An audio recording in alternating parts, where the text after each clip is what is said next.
महत्त्वाची बातमी आपण बघतोय। अजित पवारांनी लवकरच नार्को टेस्ट करावी असं अंजली दमानिया यांनी म्हटलेलं आहे।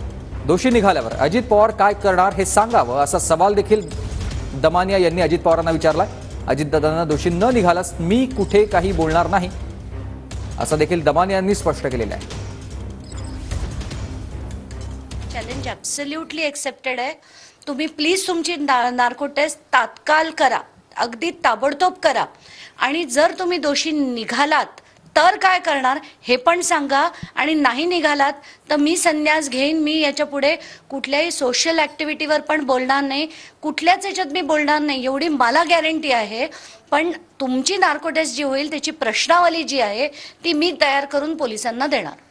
पण त्यांना असं वाटतं की सुपारी, काल जे त्यांची स्टेटमेंट्स होती सुपारी घेणाऱ्या आहेत आणि अमुक रिचार्ज करणाऱ्या आहेत, त्यांच्यावर त्यांना मी 24 तासाची मोहलत पण दिली होती माफी मागायला, त्यांनी केलं नाही।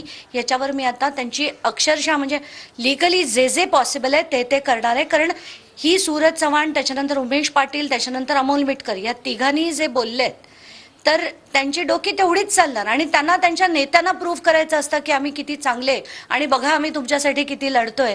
तर ते कामं आणि त्यांची डोकी ती तेवढीच राहणार।